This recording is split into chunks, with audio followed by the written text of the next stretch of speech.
నాకు ఇట్టి అవకాశాన్ని ఇచ్చినటువంటి మన ఆత్మీయ తండ్రి జయశాలి గారికి, అన్నయ్య ప్రసన్న గారికి కూడా నా హృదయపూర్వక ధన్యవాదాలను చెల్లించుకొనిచున్నాను. సంతోషం ప్రియులరా, మనకు ఉంది కేవలం 40 నిమిషాలు మాత్రమే కనుక ఒక మంచి అంశంలోనికి మనం వెళ్ళే ప్రయత్నం చేద్దాం. దానిలో భాగంగా ముందు ఒక లేఖన భాగాన్ని మనం చదువుకుందాం. ఇర్మియా గ్రంథము 9వ అధ్యాయము 23వ వచనం. మీరు ఎప్పుడు చదివే లేఖన భాగాలే. ఇర్మియా గ్రంథము 9వ అధ్యాయము 23 మరియు 24 వచనాలు. యెహోవా ఈలాగున సెలవిచ్చుచున్నాడు, జ్ఞాని తన జ్ఞానమును బట్టియు శూరుడు తన శౌర్యమును బట్టియు అతిశయించకూడదు. ఐశ్వర్యవంతుడు తన ఐశ్వర్యమును బట్టియు అతిశయించకూడదు. అతిశయించువాడు దేనిని బట్టి అతిశయింపవలెననగా, భూమి మీద కృపచూపుచు నీతి న్యాయములు జరిగించుచున్న యెహోవాను నేనే అని గ్రహించి నన్ను పరిశీలనగా తెలుసుకును బట్టి అతిశయించవలెను. అట్టి వాటిలో నేను ఆనందించువాడనని యెహోవా సెలవిచ్చుచున్నాడు. మనుజుడు నరుడు అన్నవాడు అతిశయింపకూడదు అనే విషయాన్ని దేవుడు చాలా ఉద్ఘోషతో మాట్లాడుతున్నాడు. అతిశయము అంటే గర్వం, దేన్ని చూసుకునే గర్వం. ప్రతి మనిషికి ఇది ఉంటుంది, కానీ పైకి మాత్రం అబ్బే నాకు అదేం లేదండి అంటుంటాడు. అబ్బే నాకు అదేం ఉండదు సార్, నాకు గర్వం అనేది తెలియదండి అని అంటూనే ఉంటాడు. కానీ లోపల ప్రతి ఒక్కళ్ళకి, చిన్న మొదలుకొని వృద్ధుల వరకు ఏదో ఒకదాన్ని చూసుకొని మనందరం గర్వపడే వాళ్ళమే, ఒకనాడు గర్వపడిన వాళ్ళమే. బాగా అందంగా ఉండేవాళ్ళు తాము చాలా అందగాళ్ళమని, అందగత్తెలమని గర్వపడుతూ ఉంటారు. ఎట్ ద సేమ్ టైం బాగా డబ్బున్న వాళ్ళైతే మాకేం తక్కువరా, మేము చిటికేస్తే కొండ మీద కోతినైనా దింపగలం, అంత డబ్బు మా దగ్గర ఉంది అని డబ్బును చూసుకొని కాళ్ళను ఎగరేసే వాళ్ళు కూడా చాలామంది ఉన్నారు. రూపాన్ని బట్టి అతిశయించే వాళ్ళు ఉన్నారు. కానీ ఇలా అతిశయించకూడదు అని ఒకవేళ అతిశయిస్తే అది కేవలం ప్రభువునందు మాత్రమే అతిశయింపాలని మనకు లేఖనాలు చాలా స్పష్టంగా ఘోషిస్తున్నాయి. ఈ మాటలని పక్కన పెట్టి ఒక వ్యక్తి తన జీవితంలో అతిశయించాడు, బాగా అతిశయించాడు, చివరికి వాడిని దేవుడు ఏ గతిపాలు చేశాడు అన్నది మనం ఆలోచిద్దాం. మనం సమయాన్ని ఎక్కువ వృధా చేసుకోకుండా సమూయేలు 2వ గ్రంథానికి త్వరితగతిన వెళ్ళే ప్రయత్నం చేద్దాం. సమూయేలు గారు రాసినటువంటి 2వ గ్రంథము 14వ అధ్యాయానికి రండి. సమూయేలు వారు రచించినటువంటి 2వ గ్రంథము 14వ అధ్యాయము 25వ వచనం. శామ్యూల్ సెకండ్ బుక్, సమూయేలు 2వ గ్రంథము 14వ అధ్యాయము 25వ వచనం. ఇశ్రాయేలీయులందరిలో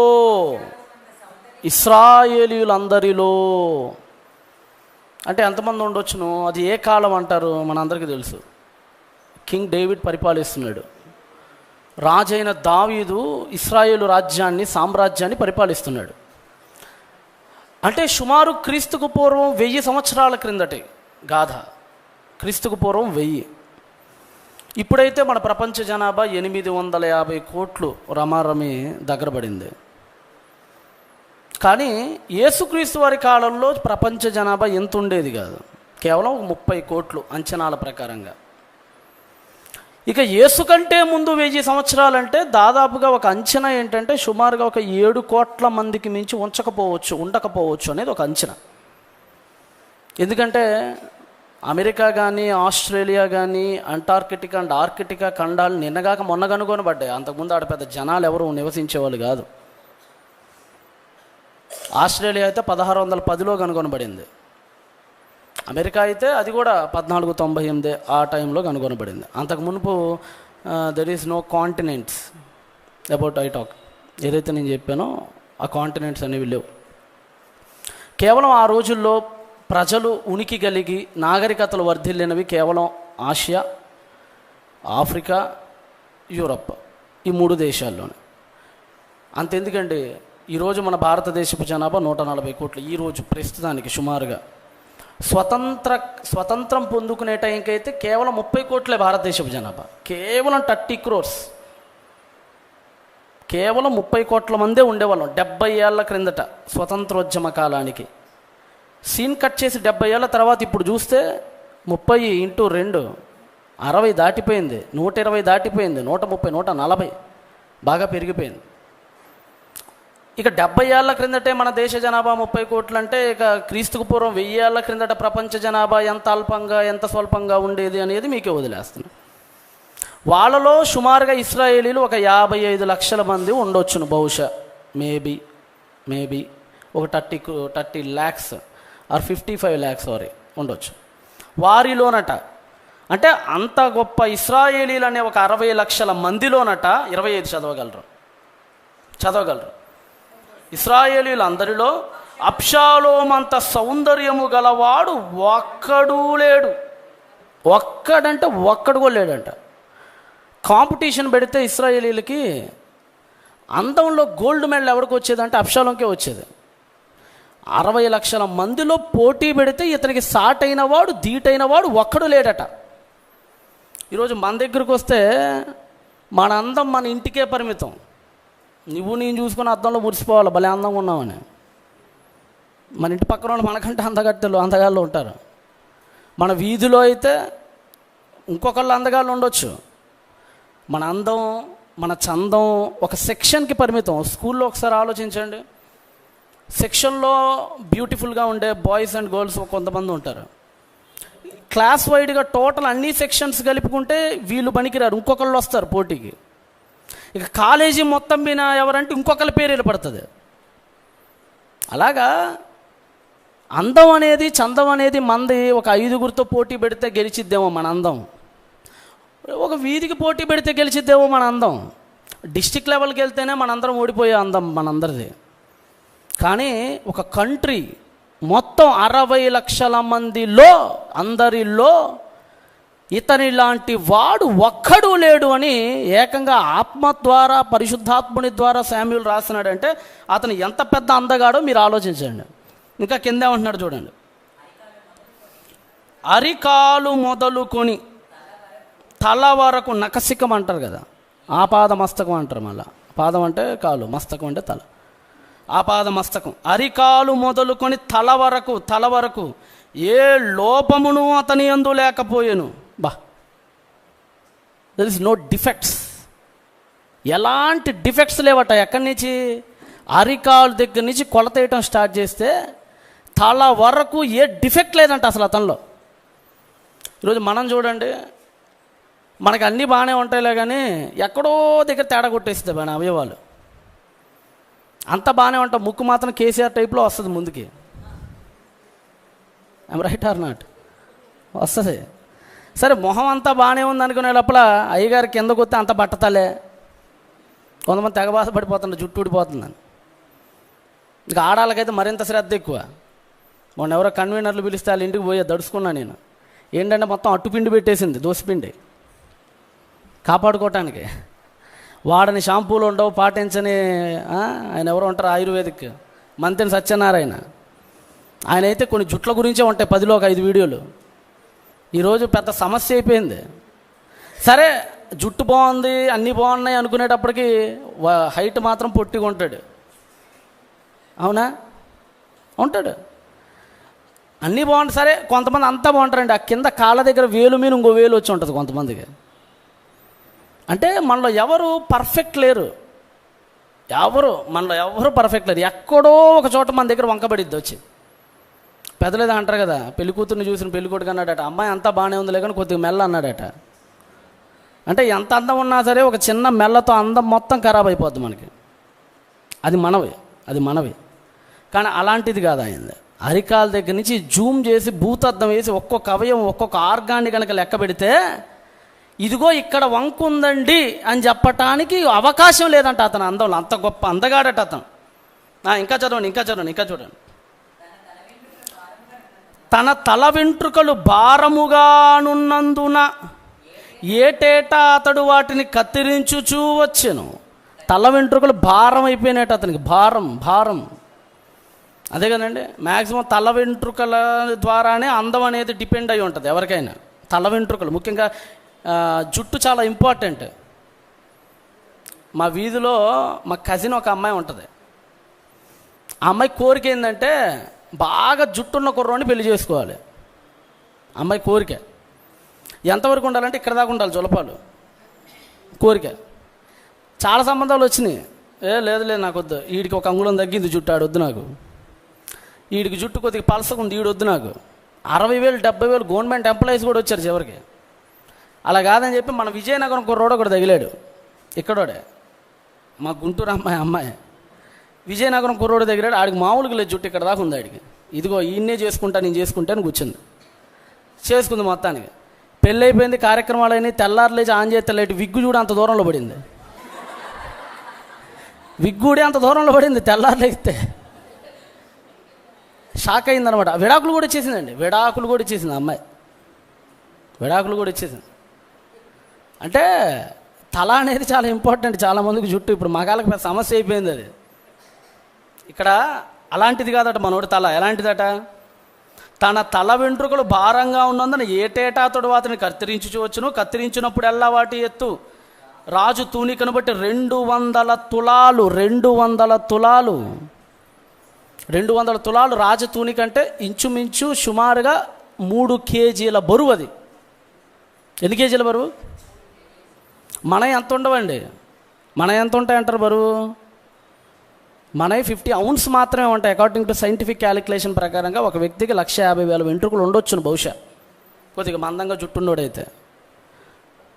ఎంత ఇప్పుడు జుట్టు ఎలాంటిదంటే నువ్వు ఎంత బరువైనా వేయి, అది వెయిట్ ఎక్కువ రాదు, చివరికి వస్తుందా? మొన్న ఎవరో ఒక ఆవిడ గొడవ పడుతుంది వీధిలో వస్తుంటే. ఎందుకంటే ఈ జుట్టు అంతా ఇలా అనుకున్నప్పుడు వెంట్రుకలు వస్తుంటాయి కదా దువ్వెనలోకి, అయినా తీసుకొని ప్లాస్టిక్ డబ్బాలు దాచి పెడుతుంటారు వీళ్ళు.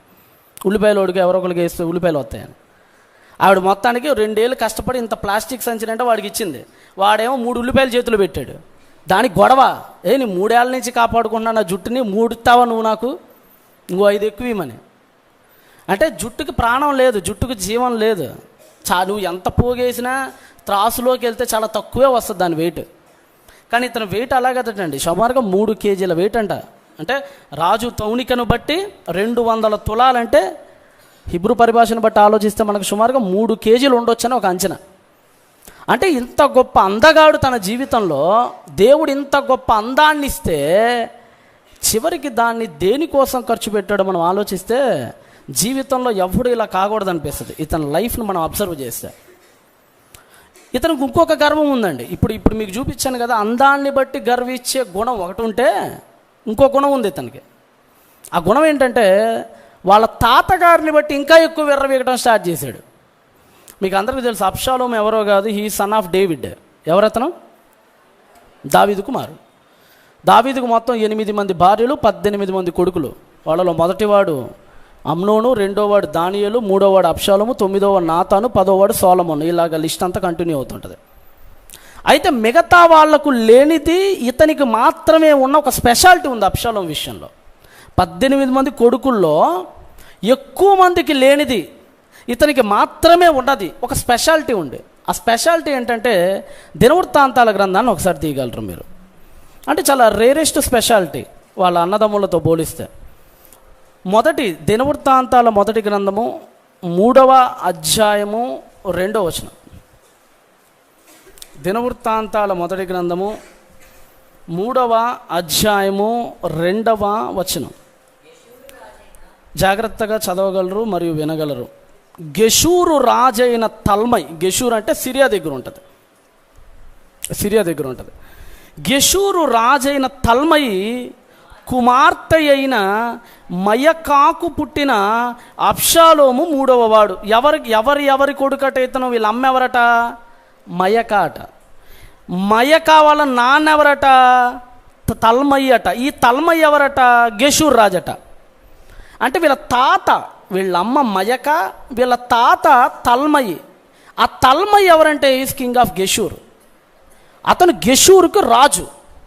మిగతా కొడుకుల విషయంలో మనం ఆలోచిస్తే, అంటే ఒకళ్ళిద్దరు సన్స్ని మనం పక్కన పెట్టేస్తే మిగతా వాళ్ళ విషయాలు మనం ఆలోచిస్తే సామాన్య అమ్మలకు పుట్టినటువంటి కొడుకులు. ఉదాహరణకి మనకి సొలొమోను ఉన్నాడు.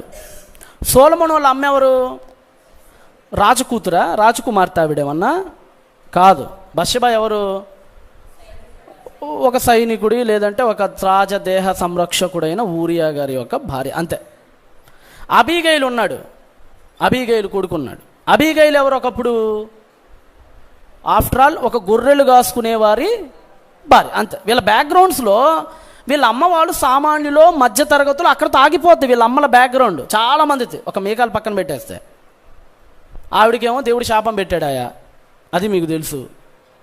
సో ఇతని ఒక్కడికి ఉన్న గర్వం ఏంటంటే, రే మా నాన్న దావీదు, మీ తాతలందరూ సామాన్యులు రా, కానీ మా తాత ఎవరో తెలుసా? గెషూరు మహారాజు మా తాత, వాళ్ళ కూతురే మా అమ్మ. ఇటువైపు నా బ్యాక్గ్రౌండ్ చాలా గొప్పది మీ బ్యాక్గ్రౌండ్స్తో పోలిస్తే. మొదటి నుంచి కూడా ఇది గర్వం. అప్పుడప్పుడు మనలో కూడా చూడండి, కొంతమంది తప్పులు చేస్తారు. ఎందుకంటే వాళ్ళ తాతలనో ముత్తాతలనో చూసుకొని ఎక్కువ చేస్తుంటారు కొంతమంది. వాళ్ళ వెనక మళ్ళీ ఎవరో సపోర్టర్స్ ఉంటారు. మా నాన్న ఎమ్మెల్యేరా, మా నాన్న కార్పొరేటరా, నేను ఏది చేసిన క్షణాల్లో విడిపిస్తాడరా మా నాన్న. ఈ గర్వం ఒక మనిషిని తప్పు వైపు పరిగెత్తింపేటట్టు చేస్తుంది. అసలు అలానే ఇతని విషయంలో కూడా వాళ్ళ తాతను చూసుకొని గర్వం. ఆ గర్వం మనకి ఎక్కడ బయటపడిందంటే సమూయేలు గ్రంథంలోనే 2వ గ్రంథం 13వ అధ్యాయానికి రండి ఒకసారి. మీకు అందరికీ తెలుసు, మీకు అందరికీ పరిచయమే. సమూయేలు 2వ గ్రంథం 13వ అధ్యాయంలో అమ్నోను అనేవాడు ఒకడు ఉంటాడు. వాడు దావీదు గారి యొక్క ఫస్ట్ బోర్న్ సన్, జ్యేష్ఠ కుమారుడు. అతను తనకి స్టెప్ సిస్టర్ అయ్యేది, చెల్లి వరుస అవుతుంది. చేయకూడదు చేస్తాడు. దాని గురించి నేను ప్రత్యేకంగా వివరించాల్సిన అవసరం లేదు, బైబిల్ మీరు అందరూ చదువుకున్న వాళ్ళే. అయితే ఆ తామార్ ఎవరో కాదు, ఓన్ సిస్టర్ ఆఫ్ అబ్షాలోం, సొంత చెల్లి. ఎవరికి? అబ్షాలోం అనేవాడికి సొంత చెల్లి. అప్పుడు అబ్షాలోం ఏం చేస్తాడంటే, వాళ్ళ నాన్న ఏమన్నా మా చెల్లికి ఇలా అన్యాయం జరిగింది కదా అని అమ్నోని గారిని ఏమన్నా తిట్టకపోతాడా, ఖండించకపోతాడా, దండించకపోతాడా అని 2 years వెయిట్ చేశాడు. But there is no use at all. ఎలాంటి ఉపయోగం లేకపోయింది దానివల్ల. సో అబ్షాలోమే సొంత పగ తీర్చుకొని అమ్నోని ఏం చేస్తాడు, ఒక పార్టీకి పిలిపించి ఆ పార్టీలో అమ్నోని కూర్చోబెట్టి బాగా తాగిచ్చి సైనికులకు ఆజ్ఞాపించి చంపేమంటే చంపేస్తాడు. అప్పుడు ఎక్కడికి పారిపోయాడో ఒకసారి మీరు 13వ అధ్యాయం 37కు చదవండి ఒకసారి. సమూయేలు 2వ గ్రంథము 13వ అధ్యాయము 37వ వచనం. అన్నయ్యైన అమ్నోనును చంపి ఎక్కడికి పారిపోయాడో 37వ వచనాన్ని చదవండి. అయితే వాళ్ళ అన్నని చంపేసిన తర్వాత, అమ్నోని చంపేసిన తర్వాత అబ్షాలోము పారిపోయి అమీహూదు కుమారుడైన తల్మయి అను గెషూరు రాజు నొద్ద చేరెను. ఎందుకు చేరాడు ఇక్కడ? ఎందుకు చేరాడో సమూయేలు చెప్పడం మనకు. కాకపోతే ఇందాక మీరు చూశారు కదా దినవృత్తాంతాలు, దాన్ని బట్టి మనం అండర్స్టాండ్ చేసుకోవాలి. వీళ్ళ తాత పేరు ఇందాక మనం ఏమేమి చదివాం? గెషూరు రాజైన తల్మయి. ఇక్కడ కూడా మళ్ళీ అదే పదం మనకు కనపడుతుంది 37. అయితే అబ్షాలోము పారిపోయి అమీహూదు కుమారుడైన తల్మయి అను గెషూరు రాజు నొద్ద చేరెను. అంటే మర్డర్ చేయటం, వాళ్ళ తాత దగ్గరికి వెళ్ళి దాక్కోవటం, ఏదైనా తప్పు చేయటం, వాళ్ళ తాత దగ్గరికి వెళ్ళి దాక్కోవటం. ఎందుకంటే వాళ్ళ తాత కింగ్. ఎన్ని తప్పులు చేసినా మా తాత నాకున్నాడు, నన్ను కాపాడతాడు అని గర్వం. అమ్నోనే మంచోడేం కాదండి. కాకపోతే ఇక్కడ ఒకటి చేస్తే బాగుండేది అబ్షాలోం. దేనికైనా ఒక పద్ధతి ఉంటుంది, దేనికైనా ఒక ప్రోటోకాల్ ఉంటుంది. అమ్నోను ఖచ్చితంగా నిందుడే, అమ్నోను ఖచ్చితంగా తప్పు చేశాడు. కానీ పగ తీర్చుట ఎవరి పని అన్నాడు దేవుడు? ఎవరి పని? మీరు పగ తీర్చుకునే కాడికి ఇక దైవం ఎందుకు? పగ తీర్చుట నా పని. శత్రువు తొట్టిల్లినప్పుడు ఒకసారి మంచి మాట అంటాడు చూడండి. ధర్మశాస్త్రంలో ఒక మంచి మాట ఉపయోగిస్తాడు. ద్వితీయోపదేశకాండం 32-35 తీయండి. ద్వితీయోపదేశకాండం 32-35 తీయండి. ద్వితీయోపదేశకాండం 32-35 తీయండి. ఎవరి కాలు అంటే శత్రువుల కాళ్ళు. వారి కాలు జారు సమయమున పగ తీర్చుటయు ప్రతిఫలమిచ్చుటయు, that's my act, that's my work. అది నా పని, నాట్ యువర్ వర్క్. మీ పని కాదు అది. శత్రువులు మీకు ఒకవేళ ఎవరైనా అన్యాయం గనక చేస్తే నాకు మొరపెట్టండి, నేను మీకు ఇస్తా తీర్పుని. సరిగ్గా తగిన సమయమందు వాళ్ళ కాలు జారు వేళ వాళ్ళకి ప్రతిఫలం ఇచ్చేవాడను నేనే అని చెప్పాడు. ఈ ఆజ్ఞని తొంగలో దొక్కేసి ఆ దేవుడు ఏంట్లో ఇచ్చేది, మా చెల్లికి అన్యాయం జరిగింది, నేనే పగ తీర్చుకుంటా. ఎప్పుడైనా ఒకటి గుర్తుపెట్టుకోండి, మీకు శత్రువులు ఎవరైనా ఉంటే మీ అంతటా మీరే వారి మీద పగ తీర్చుకున్నారంటే దేవుడు ఎంటర్ కాడు మీ లైఫ్లోకి. అది అత్త కోడళ్ళైనా, అది నాన్న బిడ్డలైనా, ఎవరైనా సరే మీ పట్ల ఎవరైనా ఒక అన్యాయం చేస్తే వెంటనే మీరు దేవుడికి మొరపెట్టండి. యెఫ్తా ఉన్నాడు, మీ అందరికీ తెలుసు. యెఫ్తా ఉన్నాడు. యెఫ్తాకి వాళ్ళ నాన్నకి అసలు భార్యల కొడుకులు ఉన్నారు కొంతమంది, న్యాయాధిపతుల్లో ఉంటుంది. యెఫ్తాకి సవతి తల్లి బిడ్డలు ఉన్నారు. వాళ్ళు యెఫ్తాతో అంటారు, ఏ యెఫ్తా చిల్లి గవ్యమనరా నీకు, ఏం చేసుకుంటావో చేసుకోపో అని నడి రోడ్డు మీద మెడబట్టుకొని గెంటేశారు యెఫ్తాని. యెఫ్తా వీక్ పర్సన్ ఏం కాదు. యెఫ్తా ఎవరు? పరాక్రమము గల బలాఢ్యుడు అని ఇంట్రడక్షనే అతను వీరుడిగా ఇస్తాడు. మీరు చిత్రమైన విషయం ఏంటంటే, మీరు ఆలోచించండి, 11వ అధ్యాయంలో 13వ అధ్యాయంలో యెఫ్తా వస్తాడు. అంతకుముందు 9వ అధ్యాయంలో ఆస్తి కోసం అబీమెలెకు అనేవాడు 70 మంది తమ్ముళ్ళని ఒక్క రాతి మీదే చంపేస్తాడు. ఎవరు? ఒకసారి తీద్దాం దాని గురించి. అంటే సింపుల్గా, అంటే దేవుడు ఎంటర్ అయితే మన లైఫ్లోకి ఎలా ఉండిద్దో, మనమే పగ తీర్చుకుంటే ఎలా ఉండిద్దో అంటానికి ఒక చిన్న ఉదాహరణ అనమాట అది. మనకి 11లో వస్తాడు మనోడు, ఎవరు? న్యాయాధిపతులు. ఒకసారి 8వ అధ్యాయం అండి, 9 కూడా బాగానే ఉంటుంది. 9వ అధ్యాయంలో అబీమెలెకు అనేవాడు వస్తాడు. అబీమెలెకు అనేవాడు వచ్చి 9వ అధ్యాయం 5వ వచనం, 9:5 న్యాయాధిపతుల గ్రంథము 9వ అధ్యాయం 5. తరువాత అతడు, ఎవరతను? ఆడే అబీమెలెకు, ఒఫ్రాలోనున్న తన తండ్రి ఇంటికి పోయి, యెరుబ్బయల్ అంటే ఎవరో కాదు, that is another name of Gideon, గిజ్జోని యొక్క మరొక పేరు అది. తన తండ్రి ఇంటికి పోయి యెరుబ్బయలు కుమారులను, తన సహోదరులైన 70 మంది మనుష్యులను ఒక్క రాతి మీద చంపెను. ఎందుకు చంపాడు ఒక్క రాతి మీద అంటే, మా నాన్న ఆస్తులు నాకు కావాలి, మా నాన్న తర్వాత న్యాయాధిపతి స్థానాలు నాకు కావాలి, మా నాన్నకి నేను ఒక్కనే ఉండాలి అని ఒకే తండ్రికి పుట్టిన 70 మంది కుమారుల్ని ఒక్క రాయి మీద చంపి పడేశాడండి. దేనికోసం?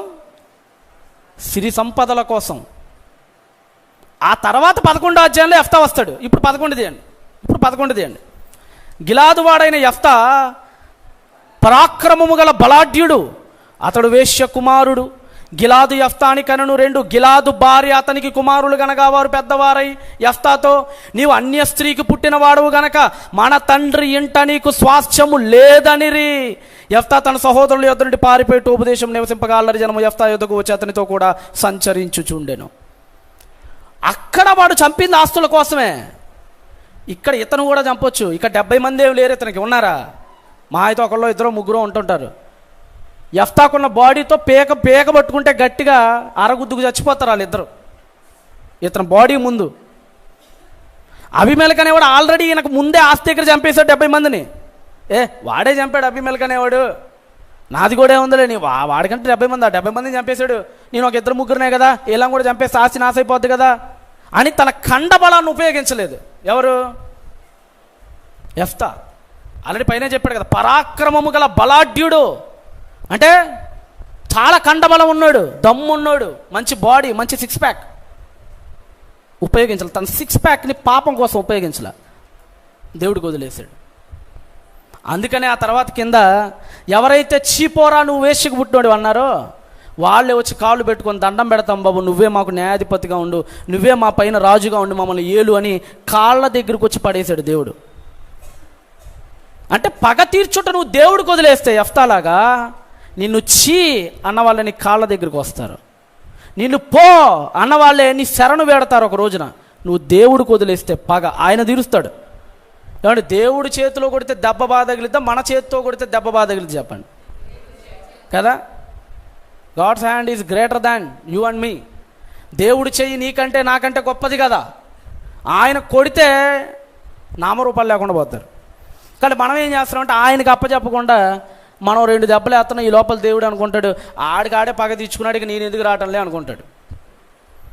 కానీ మీరు ఆలోచించండి ఒకసారి, నిజంగా అబ్షాలోము కూడా తన అన్యాయాన్ని, తన చెల్లికి తనకి జరిగిన అన్యాయాన్ని దేవుడికి అప్పచెప్పుంటే దేవుడు సరిగ్గా గుణపాఠం చెప్పాడు అమ్నోనికి. కానీ తనంతట తనే పగ తెచ్చుకున్నాడు, అది దేవుడికి నచ్చల. నెక్స్ట్ నెంబర్ 2, ఇంకా మనం వద్దాం, శామ్యూల్కి వద్దాం. మన ముందు తక్కువ టైం ఉంది, మనం 10 నిమిషాల్లో ముగించుకునేటువంటి ఏర్పాటు చేద్దాం, రైట్? నెక్స్ట్ మనం ఇదే అబ్షాలోము దగ్గరికి మనం వస్తే 2వ సమూయేలు 2:15కి రండి. మీకు అందరికీ తెలుసు, 3 ఏళ్ళు వాళ్ళ తాత దగ్గరే ఉంటాడు. ఎన్నేళ్ళు ఉంటాడు అలా దాక్కొని వాళ్ళ తాత దగ్గర? 3 ఏళ్ళు. తర్వాత యవాబు వచ్చి తెకోవ స్త్రీ ద్వారా గుణపాఠం చెప్పడం డేవిడ్కి. ఆ తర్వాత దావీదు సర్లే రమ్మను, పెద్దోడు ఎలాగో చచ్చిపోయాడు, వాడు కూడా నా కొడుకే కదా చంపినోడు, కానీ మనం ఏం చేయగలం, తిరిగి తీసుకురాలేం కదా చచ్చినోడిని అని చెప్పి క్షమిస్తాడు. క్షమించి 33 వచనం, 14:33, సమూయేలు 2వ గ్రంథం 14:33. అంతటా యవాబు రాజును వద్దకు వచ్చి ఆ సమాచారము తెలుపగా రాజు అబ్షాలోమును పిలవడంపించెను. అతడు రాజును వద్దకు వచ్చి రాజ సన్నిధిని సాష్టాంగ నమస్కారము చేయగా రాజు అబ్షాలోమును ముద్దు పెట్టుకొనెను. ఏం చేశాడట అబ్షాలోము? 3 ఏళ్ల తర్వాత నక్కి నక్కి నక్కి నక్కి పిల్లిలాగా వాళ్ళ నాన్న దగ్గరికి వచ్చాడు.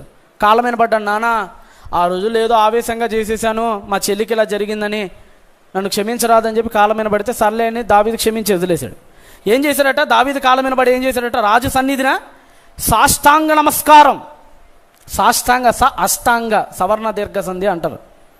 అష్టాంగ అంటే 8 అవయవాలను కింద పడేసి, నుదురు, ముక్కు, గడ్డం, ఛాతి, మోకాలు, బొటనేలు, ఈ 8 అవయవాలను కలిపి కింద పడేసి దండం పెట్టాడు. ఒక మాట అంటే పుర్రు దండం అంటారు కదా మన భాషలో, ఆ టైప్లో చేశాడు. ఇంత లోపలే పైనేమో దండం పెడుతున్నాడు, కింద ఏం చేస్తున్నాడు చూడండి. 15వ అధ్యాయంలో కింద ఏం చేస్తున్నాడు చూడండి, 15:1.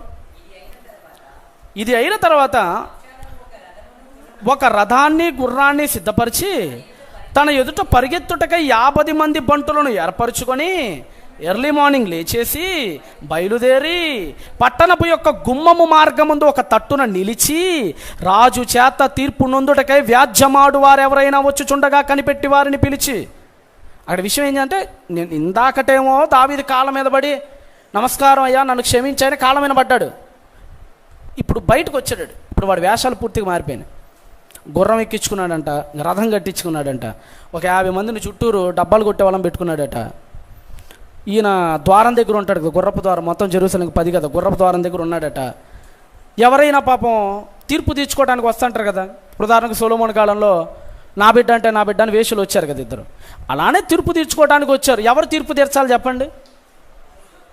రాజుగారు తీర్పు తీర్చాలి, సొలొమోను గారు లేదంటే దావీదు గారు తీర్పు తీరుస్తారు కదా. కానీ వీడు ఇక్కడ నక్కినక్క అక్కడ కూర్చొని ఆడేసుకొని చేరు, రాజు దాకా ఎందుకు, నేను తీరుస్తారండి తీర్పు మీరు అంటే. వాడే ఒక కింగ్గా భావించుకోవటం స్టార్ట్ చేశాడు.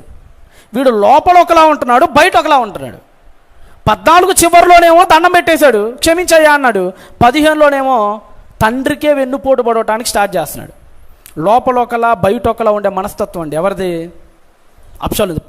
పైగా వీడు ఇంకెంత ద్రోహం చేశాడంటే దేవుడికి. 7వ వచనం చదవండి, 15వ అధ్యాయము 7వ వచనం. 4 సంవత్సరములు జరిగిన పీమట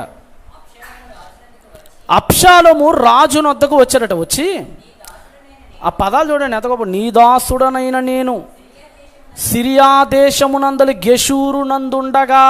అంటే ఎవరున్నారు గెషూర్లో? ఎప్పుడున్నాడు వీడు? ఎప్పుడున్నాడండి వీడు గెషూర్లో? ఎప్పుడున్నాడు అబ్షాలోము? వాళ్ళ అన్నం చంపేసిన తర్వాత పారిపోయాడు కదా వాళ్ళ తాత దగ్గరికి. అక్కడ ఉన్నప్పుడు ఏం జరిగిందో చెప్తున్నాడు. అక్కడ ఉండగా యెహోవా నన్ను యెరూషలేమునకు తిరిగి రప్పించిన ఎడల నేను ఆయనను సేవించదనని మొక్కుకొంటిని గనుక. ఏం చేశాడట? వాళ్ళ నాన్న దగ్గరికి వెళ్ళాడు. నాన్న, అన్నం చంపేసిన తర్వాత 4 years ఉన్నా కదా గెషూర్లో మా తాతగారి దగ్గర. ఆ తర్వాత కదా నీ దగ్గరికి వచ్చి క్షమాపణ అడిగింది. మా తాత దగ్గర ఉన్నప్పుడు నాన్న చాలా బాధపడిపోయా. నాన్న, ఒరే అన్న అనవసరంగా చంపేశానే అని బాధపడిపోయి నన్ను గనక క్షేమంగా తిరిగి జెరూసలేంకి తీసుకొని వస్తే, నన్ను గనక క్షేమంగా యెరూషలేమునికి మా నాన్న దగ్గరికి కనుక తీసుకొని వస్తే, ఓ దేవా నీకేదైనా మొక్కుబడి చెల్లిస్తాను అని అన్నాడంట. ఇది అబద్ధం అండి, వీడు చేసింది అబద్ధం. మొక్కుబడి తీర్చుకున్నట్టుగా నాకు సెలవిమ్మని మనవి చేయగా 9వ వచనం చదవండి. 9 రాజు సుఖముగా పొమ్మని సెలవిచ్చాను గనక అతడు లేచి హెబ్రోనునకి పోయిను. ఇప్పుడు 10వ వచనం చదువుతున్నాను. 15వ అధ్యాయం 10వ వచనం సమూయేలు 2వ గ్రంథం చదువుతున్నాను. అబ్షాలోము మీరు బాకానాదో వీరు అక్కడికి వెళ్ళాడండి. వీడు ఏ పని నిమిత్తం ఏ పనిని అడ్డు పెట్టుకొని వెళ్ళాడు చెప్పండి హెబ్రోన్కి? దేవుడి పనిని అడ్డు పెట్టుకొని, మొక్కుబడిని అడ్డు పెట్టుకొని హెబ్రోన్కి వెళ్ళాడు. కానీ అక్కడ వీడు తీర్చుకుంటుంది మొక్కు కాదు, కుట్ర పండుతున్నాడు వీడు. అక్కడికి వెళ్ళి వీడు ఏం చెప్తున్నాడట? మీరు బాకానాదము విడినప్పుడు అబ్షాలోము హెబ్రోనులో ఏలుచున్నాడని కేకలు వేయండి. రే నేను అక్కడికి వెళ్తాను, నా నెత్తి మీద ఎవడైనా వచ్చి నూనె చల్లండి, బాకాలన్నీ ఊదేసేయండి, ఇక్కడ నుంచి మన కింగ్ ఎవరో కాదు అబ్షాలోమే అని చాటింపేసేయండి, దండోరా వేసేయండి. చూడండి, ఒకటేమో అడ్డు పెట్టుకున్నాడు, దేవుడి పనిని అడ్డు పెట్టుకున్నాడు. ఏం చేస్తున్నాడు? దేవుడి పని చేస్తున్నాడా? ఆ రోజుల్లో మొక్కుబళ్ళు అంటే సాధారణంగా ఎక్కువగా తలనీలాలు ఎక్కువ ఉండే. ఆ రోజుల్లో మొక్కుబళ్ళు అంటే మిగతావి కూడా ఉంటాయి, కానీ సాధారణంగా యూజువల్లీ తలనీలాలు ఎక్కువ ఉంటాయి. సో బహుశా వీడికి జుట్టు ఎక్కువ కాబట్టి ఆ తలనీలాలు అర్పిద్దామని అనుకొని ఉండవచ్చు మేబీ. ఆ మొక్కుబడని వీడు అడ్డు పెట్టుకొని వచ్చాడు హెబ్రోన్కి. మనలో ఎప్పుడోనండి మనం ఒక తప్పు, దేవుడితో ఎప్పుడు గేమ్స్ ఆడకూడదు. మనం ఎవరి దగ్గర అయినా నువ్వు గేమ్స్ ఆడు, కానీ దేవుడి దగ్గర అస్సలు గేమ్స్ ఆడకూడదు మనం.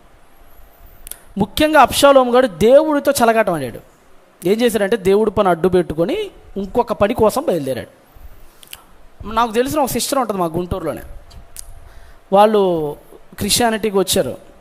వాళ్ళ అమ్మాయి బహుశా ఇంటర్మీడియట్ ఉంది, బహుశా ఇంటర్మీడియట్ డిగ్రీనో మొత్తానికి ఏదో చదువుతుంది అమ్మాయి. మా గుంటూరుకి విజయవాడకి మధ్యలో పెద్ద టెంపుల్ కట్టారు. మనోడే తెలుసు, హైదరాబాద్ ఆయన. ఎవరైనా పుర్రా, తెలుగులో కల్వరి అంటారు దాన్ని. ఇంతకు మించి నేను చెప్పను లైవ్లో. డబ్బుల కోసం బాగా బిజినెస్ చేసేవాడు ఒకడు ఉంటాడు. ఈ మధ్య ప్రతి చోట కడుతున్నాడు చర్చిలు. మా దగ్గర కూడా కట్టాడు. ఈ అమ్మాయి వాళ్ళ ఇంట్లో ఏమని చెప్పేదంటే, నేను చర్చికి పోతున్నానని చెప్పి బైబిల్ తీసుకొని బయలుదేరేది, ఆ పేరు చెప్పి వెళ్ళేది. కానీ ఈ అమ్మాయి వెళ్ళేది విజయవాడకి. గుంటూరు నుంచి విజయవాడ 30 కిలోమీటర్లు ఉంటుంది. ఆ రెండింటికి మధ్యలో ఇది ఉంటుంది, ఇప్పుడు నేను చెప్పిన టెంపుల్ ఉంటుంది. ఈ అమ్మాయి ఏమో వెళ్ళటమేమో అమ్మా నీ చర్చికి వెళ్తున్నానని చెప్పేది పొద్దున్న నేను. కానీ ఈ అమ్మాయి వెళ్ళేది విజయవాడకి వెళ్ళి అక్కడ ఒక పార్క్ ఉంటుంది, బీసెంట్ రోడ్ ఎదురు విజయవాడలో. ఆ పార్క్ దగ్గర వాళ్ళ బాయ్ ఫ్రెండ్తో కలిసి శుభ్రంగా పనికిమాలిన పనులన్నీ చేసి కరెక్ట్గా ఆరాధన ముగిసే సమయానికి మళ్ళీ బైబిల్ పట్టుకొని మళ్ళీ ఏమి ఎరగనట్టుగా మళ్ళీ ఇంటికి వచ్చేది.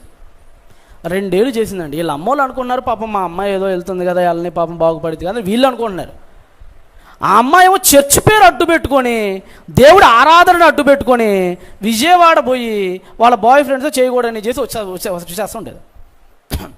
బహుశా ఇది 1.5 year కింద జరిగింది నేను చెప్పింది.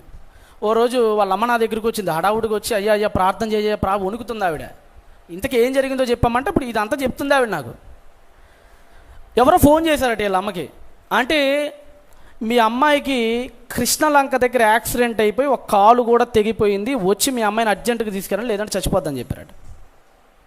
వీళ్ళమ్మకి కృష్ణలంక ఏంటి, విజయవాడ ఏంటి, అసలు మా అమ్మాయి అక్కడెందుకు ఉంటుంది, ఈరోజు ఆదివారం కదా మా అమ్మాయి పలానా టెంపుల్లో ఉండాలి కదా అంటే, మాకు ఇవన్నీ తెలియదండి, మీ ఫోన్ నెంబర్ ఉంది మాకు ఇక్కడ, మేము ఫోన్ చేసాం కలెక్ట్ చేసుకోండి, జీజీహెచ్కి తరలిస్తున్నారని చెప్పారు.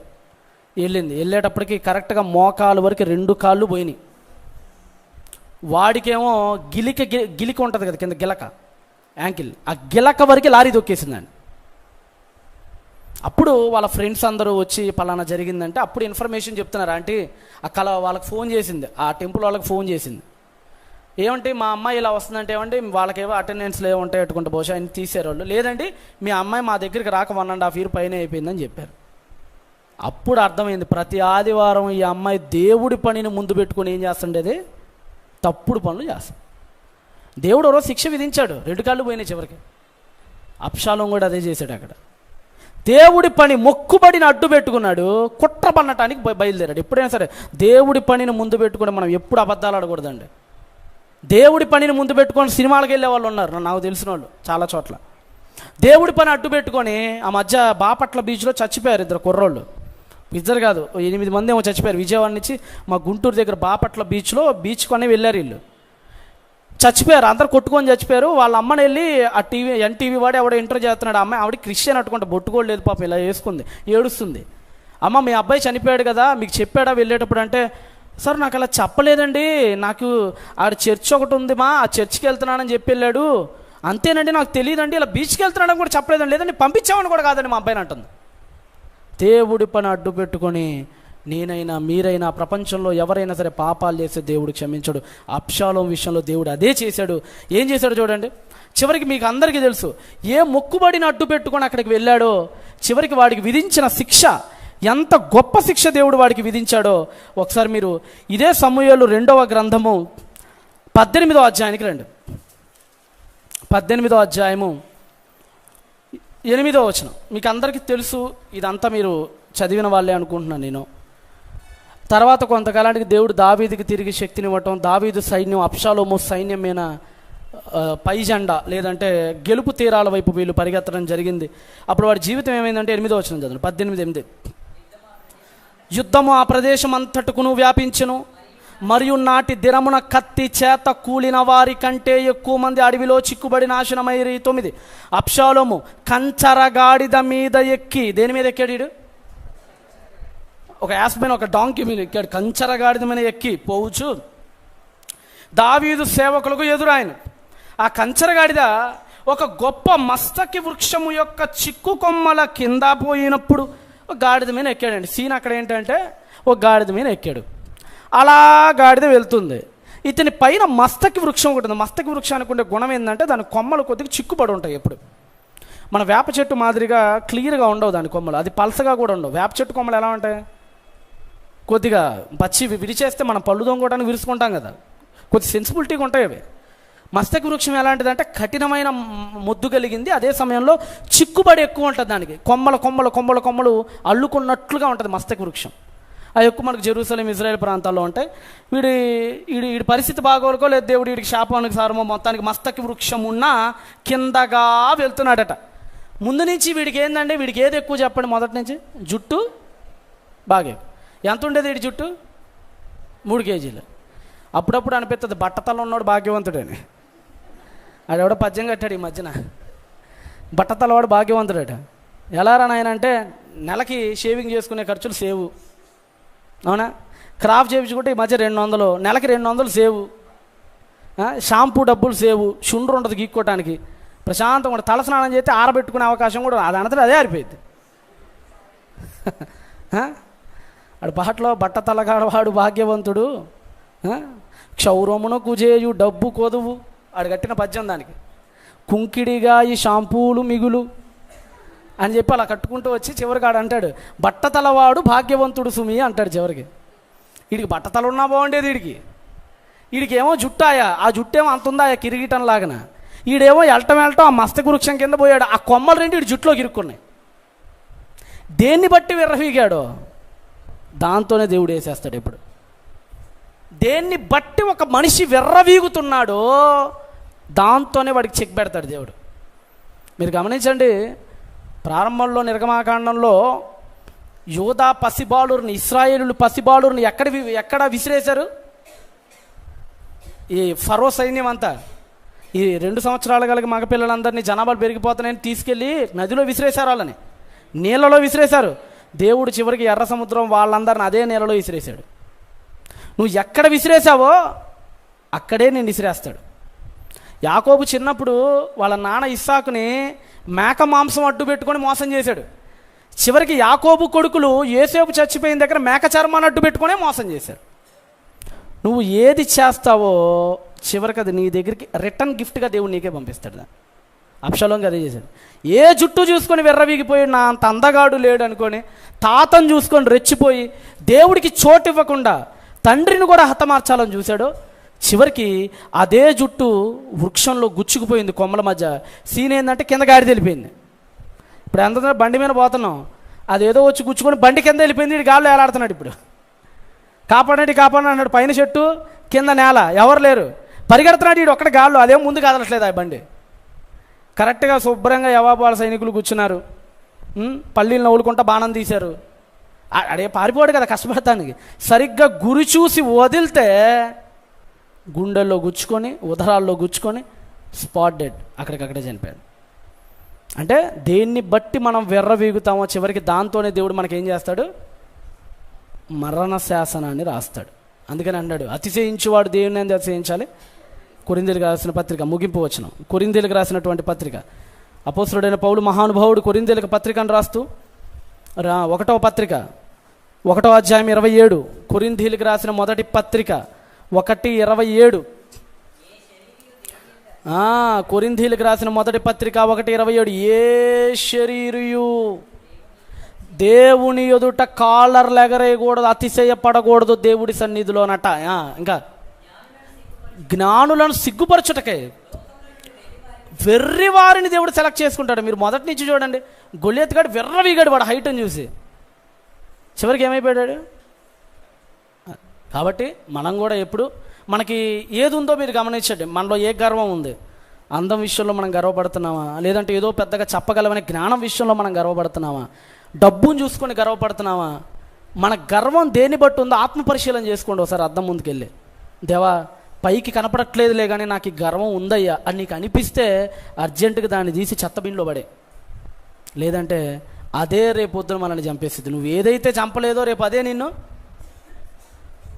దేవుడు సౌలుకి చెప్పాడు, సౌల్ అమాలేకీలందరినీ చంపేమన్నాడు, చంపలా. అదే అమాలేకీడు వచ్చి చివరికి సౌలుని చంపేశాడు. మన బ్రతుకు కూడా అంతే. కాబట్టి కరెక్ట్గా 6:50 అయింది. ఇంత చక్కని అవకాశాన్ని నాకు ఇచ్చినటువంటి మరొకసారి మన ఆత్మీయ తండ్రి గారికి, ప్రసన్న అన్నయ్య గారికి